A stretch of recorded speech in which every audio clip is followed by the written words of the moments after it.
जय हिंद दोस्तों। मैं विकास भारद्वाज एक बार फिर आप सभी का मेरे इस वीडियो में स्वागत करता हूं। भारतीय न्याय संहिता ऑब्जेक्टिव टाइप क्वेश्चंस को लेकर के आए हैं, एक शॉर्ट फॉर्म जिससे कि आप आसानी से क्वेश्चंस के माध्यम से चीजों को याद कर पाएंगे। ये एक इफेक्टिव मेथड होता है किसी भी बोरिंग सब्जेक्ट को इंटरेस्टिंग बनाने का और उसे आसानी से याद करके समझने का। तो इस वीडियो में हम लोग भारतीय न्याय संहिता के कुछ ऑब्जेक्टिव टाइप क्वेश्चंस देखेंगे। अगर आपको ये वीडियो अच्छा लगता है तो वीडियो के कमेंट में अपने सजेशंस दीजिएगा ताकि चीजों को हम आगे इसी प्रकार से लेकर के चलें। एग्जाम के बारे में इस वीडियो में कोई अपडेट नहीं दिया जाएगा, उसके लिए नेक्स्ट वीडियो में आपको अपडेट मिलेगा। तो हम लोग चलते हैं अपने भारतीय न्याय संहिता के ऑब्जेक्टिव क्वेश्चंस पे और देखते हैं कि क्या कुछ महत्वपूर्ण सवाल आपके परीक्षा के मद्देनजर बीएनएस से बन सकते हैं। तो शुरू करते हैं अपने इस वीडियो को। उससे पहले अगर आप चैनल पे पहली बार आए हैं तो सब्सक्राइब कर लीजिएगा, बेल आइकन को प्रेस करके ऑल नोटिफिकेशन ऑन कर लीजिएगा ताकि जो भी वीडियो बनाई जा रही है उसका नोटिफिकेशन आपके पास सबसे पहले पहुंचे और आप इससे लाभान्वित हो पाए। तो चलिए शुरू करते हैं अपने पहले सवाल से। पहला सवाल देखिए आपके सामने दिख रहा है, which section of the Bharatiya Nyaya Samhita 2023 increases the punishment for hit and run matter. भारतीय न्याय संहिता 2023 में कौन सी धारा है जो हिट एंड रन मामलों में सजा बढ़ाती है? क्या वो सेक्शन 104 है, सेक्शन 105 है, सेक्शन 106 है या more than one of the above है? तो आपको ये पता होगा कि बीएनएस के सीरीज में हमने आपको पढ़ा रखा है कि सेक्शन 106 में जो है, सेक्शन 106 में इसके बारे में बताया गया है और ये सेक्शन जो है, सेक्शन 106 का क्लॉज 2 है जिसमें कि जो कि भारतीय न्याय संहिता का लागू नहीं हुआ है 1 जुलाई 2024 से, लेकिन फिर भी जहां होता है विवाद वहां से बनता है एक सवाल। सेक्शन 106 आपके लिए इंपॉर्टेंट हो जाएगा। दूसरा सवाल देखिए, which section talks about giving false information respecting an offence committed under भारतीय न्याय संहिता? भारतीय न्याय संहिता के तहत कौन सी धारा किसी अपराध के संबंध में गलत जानकारी देने के बारे में बात करती है या बताती है? तो क्या वो सेक्शन 340 है, सेक्शन 240 है, सेक्शन 140 है या सेक्शन 110? इसका सही उत्तर हो जाएगा दोस्तों सेक्शन 240। सेक्शन 240 में इसके बारे में बताया गया है कि अगर आप किसी भी ऑफेंस जो कमिट हुआ है उसके बारे में कोई गलत जानकारी या गलत सूचना देते हैं। चलते हैं तीसरे सवाल। Under Bharatiya Nyaya Sanhita when is force considered to be criminal force? आपराधिक या भारतीय न्याय संहिता के अनुसार बल को कब आपराधिक बल माना जाता है? तो अगर डिटेल वीडियो में आपने देखा है तो मैंने आपको वहां सिंपल शब्दों में समझाया है कि जब किसी बल का प्रयोग किसी प्रकार से अपराध की नीयत से किया गया हो तो वह आपराधिक बल कहलाएगा। ऑप्शंस को देखते हैं। when it is used in self defense, when it is used unintentionally, intentionally uses force only, or when it is used intentionally without consent causing injury, fear or annoyance। तो अगर आप केवल वाला ऑप्शन हटा दे तो सी पहले ही हट जाता है। सेल्फ डिफेंस में अगर हम कोई भी चीज यूज करते हैं तो वो अपराध नहीं माना जाता है और अनइंटेंशनली यूज कर रहे हैं तो वो जो है सेक्शन 18 या और सेक्शन के तहत भी जनरल एक्सेप्शंस में आ जाता है।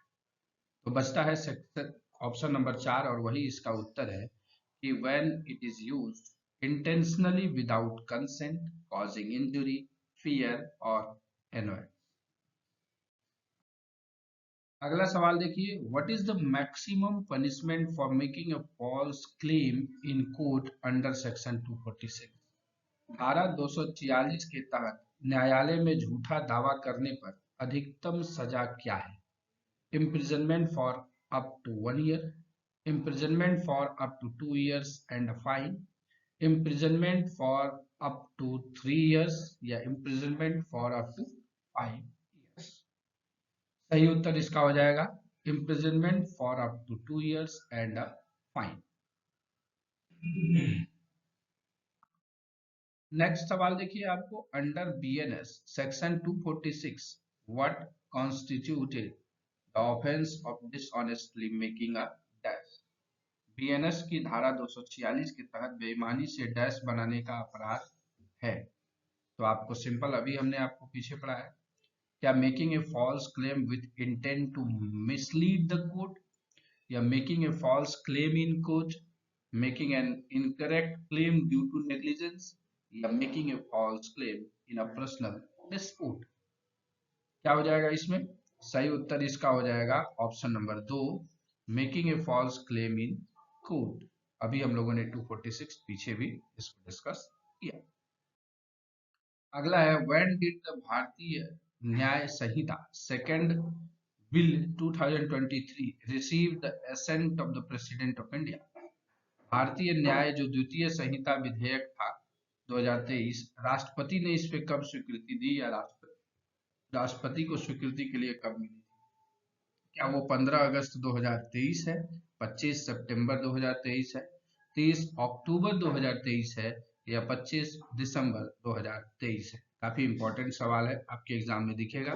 25 दिसंबर 2023 इसका उत्तर हो जाएगा। अगला सवाल देखेंगे, which is या R of the following is not correctly matched regarding the भारतीय न्याय संहिता 2023। इस प्रकार के सवाल आपको दिखेंगे आने वाले परीक्षाओं में कि कौन सा, इससे क्या हुआ, एक ही क्वेश्चन में 4 आपके सेक्शंस का टेस्ट हो जाता है। भारतीय न्याय संहिता 2023 के संबंध में निम्नलिखित में से कौन सा से सही ढंग से में नहीं खाता है? एक्सटॉर्शन 302 में, criminal breach of trust 316, receiving of stolen property 317 और डिफॉर्मेशन 356। तो अगर आप देखेंगे तो ये जो सारे सेक्शन हमने आपको पढ़ा रखे हैं, 316 criminal breach of trust, 317 stolen property और डिफॉर्मेशन 356 में, लेकिन एक्सटॉर्शन 302 में नहीं है। आप कमेंट करिएगा कि एक्सटॉर्शन का सेक्शन क्या है, और इसका सही उत्तर भी ऑप्शन नंबर ए एक्सटॉर्शन हो जाएगा। तो एक्सटॉर्शन का सही सेक्शन क्या है उसको आप कमेंट बॉक्स में जरूर लिखिएगा। नेक्स्ट क्वेश्चन आपके लिए है, section 152 of the Bharatiya Nyaya Samhita 2023 replaces which controversial law. भारतीय न्याय संहिता जो 2023 है उसकी धारा 152 किस विवादास्पद कानून की जगह लेती है? क्या वो सेडिशन लॉ, राजद्रोह है, ब्लास्फेमी लॉ जो इस निंदा है, और डिफॉर्मेशन लॉ मानहानि, या साइबर क्राइम लॉ? तो आपको लोगों को पता होगा कि 124A जो सेडिशन था उसकी जगह पे अब 152 आ गया है, जिसे कि राजद्रोह बदल करके अब देशद्रोह हो गया है। तो काफी इंपॉर्टेंट सेक्शन है ये। तो ऑप्शन नंबर ए जो है इसका सेडिशन लॉ आंसर हो जाएगा। चलेंगे आगे हम लोग। अगला सवाल है, which of the following is a gist of criminal conspiracy? निम्नलिखित में से कौन सा आपराधिक षड्यंत्र का सार है? क्या वो एग्रीमेंट है, नॉलेज है, मीटिंग है, या कॉमन इंटेंशन है? तो यहाँ पे आप देखिएगा इसमें ऑप्शंस कंफ्यूजन वाले हैं। एक तो कॉमन इंटेंशन और एग्रीमेंट, इसी दोनों में आप कंफ्यूज होंगे। तो आप ये ध्यान रखिएगा कि क्रिमिनल कॉन्स्पिरेसी में कॉमन इंटेंशन नहीं होता है। क्यों? कि मान लीजिए हमको जिससे दुश्मनी है उससे दूसरे को दुश्मनी नहीं हो सकता है। उसका हम क्या होगा, क्रिमिनल कॉन्स्पिरेसी कर सकते हैं कि उसको पिटवाने के लिए किसी और व्यक्ति को हायर कर लेते हैं। बस उसका काम होता है कि वो पैसा लेगा, एग्रीमेंट हुआ कि आप 5000 लीजिएगा, हम उसको मारेंगे, हाथ पैर तोड़ के आ जाएंगे, जैसा कि आप फिल्मों में देखते हैं। तो कॉमन इंटेंशन नहीं होता है वहाँ, वहाँ एक तरह का एग्रीमेंट होता है। तो ऑप्शन नंबर ए जो है वो इसका सही उत्तर हो जाएगा। तो ये हो गया हमारा क्या, क्रिमिनल कॉन्स्पिरेसी वाले क्वेश्चन का आंसर। नेक्स्ट देखते हैं under BNS, what is the penalty for a member of an unlawful assembly who is armed with a deadly weapon according to section 189(4). BNS के तहत धारा 189 के 4 के अनुसार घातक हथियारों से लैस होकर गैर कानूनी सभा के सदस्य के लिए क्या दंड होता है? क्या वो imprisonment of up to 6 month है, या imprisonment of up to 1 year है, imprisonment of up to 2 years और विद फाइन और विद बोथ, या सिर्फ फाइन ओनली है? सही उत्तर जाएगा option number 3, imprisonment up to 2 years और विद फाइन और विद बोथ। ये इसका सेक्शन हो जाएगा, ऑप्शन हो जाएगा 3 आंसर किसका? तो unlawful assembly who is armed with a deadly weapon, तो घातक हथियारों से लैस होके गैर कानूनी सभा या विधि विरुद्ध जमाव का सदस्य होने के लिए दंड के बारे में बताया गया है। अगला है अकॉर्डिंग टू सेक्शन 18 ऑफ भारतीय न्याय संहिता which of the following scenario is not considered an offense? Accidentally causing harm while performing a lawful act with proper care, deliberately causing harm with the intent to prevent a greater harm, acting with criminal intent while performing a lawful act, and misinterpreting a legal order and causing harm unintentionally। उचित सावधानी के साथ वैध कार्य करते समय गलती से नुकसान पहुंचाना या किसी बड़े नुकसान को रोकने के इरादे से जानबूझकर नुकसान पहुंचाना, या वैध कार्य करते समय आपराधिक इरादे से काम करना, या कानूनी आदेश की गलत व्याख्या करना और अनजाने में नुकसान पहुंचाना। सेक्शन 18 जो है जनरल एक्सेप्शन का पार्ट है, साधारण अपवाद का, और उसमें एक्सीडेंट और परफॉर्मिंग ए लॉफुल एक्ट वाला पॉइंट है, और इसमें ऑप्शन नंबर ए में ही सिर्फ वो लिखा गया है, तो ऑप्शन नंबर ए जो है इसका सही उत्तर हो जाएगा, accidentally causing harm while performing A lawful act with proper care. Next सवाल आपके लिए है, what is the maximum punishment for weighing war against the government of India under section 147 under BNS? BNS की धारा 147 के तहत भारत सरकार के खिलाफ युद्ध छेड़ने की अधिकतम सजा क्या है? क्या वो मृत्यु या आजीवन कारावास और जुर्माना भी देना होगा, 20 साल की कैद, 10 साल की कैद, सामुदायिक सेवा? तो ऑप्शन से ही आपको पता चल जा रहा है कि ऑप्शन नंबर ए इसका आंसर हो जाएगा, डेथ और imprisonment for life and shall also be liable to fine. Next question पे चलेंगे, according to Bharatiya Nyaya Sanhita what is the intent required for the crime described in section 140 clause 3? Bharatiya Nyaya संहिता के अनुसार धारा 140(3) में वर्णित अपराध के लिए क्या इरादा आवश्यक है? कौन सा इरादा?